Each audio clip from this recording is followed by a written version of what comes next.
تو دیکھیں نبی کریم صلی اللہ علیہ وسلم نے اس حدیث میں قضاء حاجت کے 4 بڑے آداب سکھائے ہیں۔ پہلا ادب یہ ہے کہ پاخانہ یا پیشاب کرتے وقت قبلے کی طرف منہ یا پیٹھ کرنا یہ منع ہے، یہ قبلے کے احترام کی وجہ سے۔ دوسرا ادب یہ سکھایا ہے کہ دائیں ہاتھ کا استعمال نہیں کرنا چاہیے۔ اللہ تعالیٰ نے انسان کو دائیں ہاتھ میں ایک خاص فضیلت اور برکت بخشی ہے، جسے ہم کھانے پینے اور اچھے کاموں کے لیے استعمال کرتے ہیں۔ تیسرا ادب ہمیں یہ سکھایا کہ صفائی کے لیے کم از کم 3 پتھر یا ڈیلے استعمال کرنے چاہیے، کیونکہ 3 سے کم پتھروں میں اچھی طرح صفائی نہیں ہو سکتی، اور اگر کسی کو ضرورت ہو 3 سے زیادہ پتھر وغیرہ استعمال کر سکتا ہے،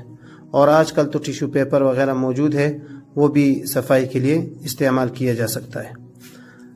چوتھا ادب ہمیں یہ سکھایا کہ کسی جانور کی ہڈی یا کسی جانور کے خشک فضلے یعنی گوبر وغیرہ سے استنجا نہ کیا جائے، کیونکہ جاہلیت کے زمانے میں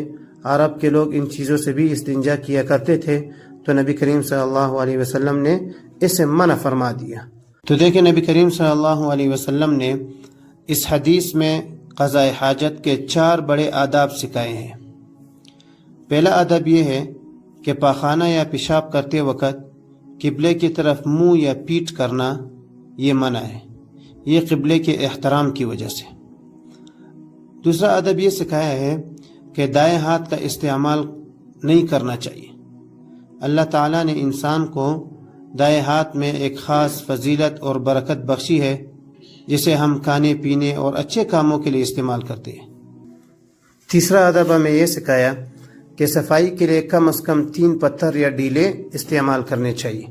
کیونکہ 3 سے کم پتھروں میں اچھی طرح صفائی نہیں ہو سکتی،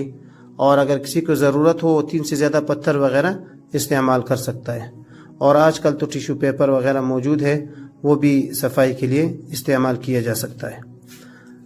چوتھا ادب ہمیں یہ سکھایا کہ کسی جانور کی ہڈی یا کسی جانور کے خشک فضلے یعنی گوبر وغیرہ سے استنجا نہ کیا جائے، کیونکہ جاہلیت کے زمانے میں عرب کے لوگ ان چیزوں سے بھی استنجا کیا کرتے تھے، تو نبی کریم صلی اللہ علیہ وسلم نے اسے منع فرما دیا۔